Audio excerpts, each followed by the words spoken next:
Gulbarga city के चौक police station limits में शाहबाजार लंगोटबंद दरगाह के पास आज सुबह सुबह एक 35 साल खातून का कत्ल करके फरार होने का इंसिडेंट पेश आया है।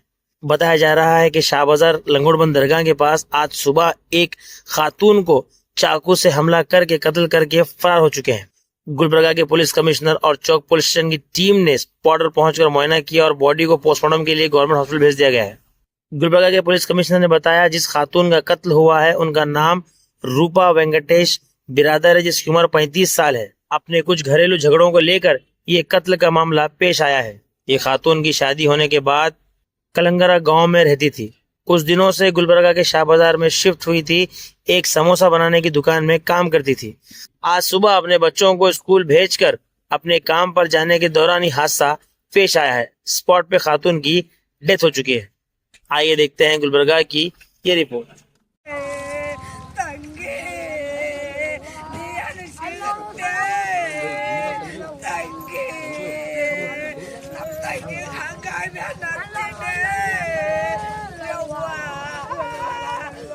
ಚೌಕ್ ಪೊಲೀಸ್ ಸ್ಟೇಷನ್ ವ್ಯಾಪ್ತಿಯಲ್ಲಿ ಒಂದು ಕೊಲೆ ಪ್ರಕರಣ ವರದಿಯಾಗಿದೆ. ಅದರಲ್ಲಿ ಮೃತರಾದವರ ಹೆಸರು ರೂಪಾ ವೆಂಕಟೇಶ್ ಬಿರಾದರ್ ಅಂತ, ಸುಮಾರು ಒಂದು 35 ವರ್ಷ.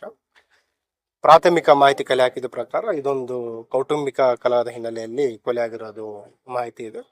ಇವರಿಗೆ ಚಾಕುವಿನಿಂದ ಇರಿದು ಕೊಲೆ ಮಾಡಿರುವಂಥದ್ದು ಘಟನೆ ಆಗಿದೆ. ಈಗಾಗಲೇ ಆರೋಪಿಗಳ ಬಗ್ಗೆ ಕೆಲವು ಸುಳಿವು ಸಿಕ್ಕಿದೆ. ಆದಷ್ಟು ಬೇಗ ಆರೋಪಿಗಳನ್ನ ಬಂಧಿಸಲಾಗುತ್ತದೆ. ಇವರು ಮೂಲತಃ ಮದುವೆಯಾಗಿ ಕಲ್ಲಹಂಗರ ಗ್ರಾಮದಲ್ಲಿ ವಾಸ ಮಾಡ್ತಾ ಇದ್ರು. ಕೌಟುಂಬಿಕ ಕಲಹದ ಹಿನ್ನೆಲೆಯಲ್ಲಿ ಇತ್ತೀಚೆಗೆ ಕೆಲವು ತಿಂಗಳುಗಳಿಂದ ಗುಲ್ಬರ್ಗ ನಗರದಲ್ಲಿ ವಾಸ ಮಾಡ್ತಾ ಇದ್ದಾರೆ, ಶಾ ಬಜಾರ್ ಏರಿಯಾದಲ್ಲಿ. ಇವರು ದಿನನಿತ್ಯದ ಒಂದು ಸಂಸಾರ ನಡೆಸಲಿಕ್ಕೆ ಒಂದು ಅಂಗಡಿಯಲ್ಲಿ ಕೆಲಸ ಮಾಡ್ತಾ ಇದ್ರು, ಸಮೋಸ ಮಾಡುವಂತ ವ್ಯಾಪಾರ ಕೆಲಸ ಮಾಡ್ತಾ ಇದ್ರು. ಇವತ್ತು ಬೆಳಿಗ್ಗೆ ಮಕ್ಕಳನ್ನ ಸ್ಕೂಲಿಗೆ ಕಳಿಸಿ ಕೆಲಸಕ್ಕೆ ಹೋಗ್ಬೇಕಾದ್ರೆ ಈ ಮಾಡಂತಿಗೆ ಹಲ್ಲೆ ಆಗಿದೆ ಮತ್ತು ಅವರು ಸ್ಥಳದಲ್ಲೇ ಮೃತಪಟ್ಟಿದ್ದಾರೆ. ಈಗಾಗಲೇ ಅವರಿಗೆ ಆಸ್ಪತ್ರೆಗೆ ರವಾನಿಸಿದ್ವಿ ಮತ್ತು ಆರೋಪಿ ಯಾರಿದ್ದಾರೆ ಅದ್ರ ಬಗ್ಗೆ ಮಾಹಿತಿಯನ್ನ ಕಲೆ ಹಾಕ್ತಾರೆ. ಈಗ ಮಾಹಿತಿ ಕಲೆ ಹಾಕಿದ ಪ್ರಕಾರ ವೈಯಕ್ತಿಕ ಕಾರಣ, ಪ್ರೈಮರ್ಲಿ ಕೌಟುಂಬಿಕ ಕಲಹದ ಹಿನ್ನೆಲೆಯಲ್ಲಿ ಕೊಲೆ ಆಗಿರೋದ್ರ ಬಗ್ಗೆ ಇದೆ. ಮತ್ತು ಏನು ಆರೋಪಿ ಯಾರಿದ್ದಾರೆ ಮತ್ತು ಅವನನ್ನ ವಶಕ್ಕೆ ಪಡಿಸ್ಕೊಂಡು ವಿಚಾರಣೆ ಪಡೆದಾಗ ನಮಗೆ ನಿಖರವಾದ ಒಂದು ಕಾರಣ ತಿಳಿದು ಬರುತ್ತೆ. ಅದು ನಿಮಗೂ ಕೂಡ ತಿಳಿಸ್ತೀವಿ.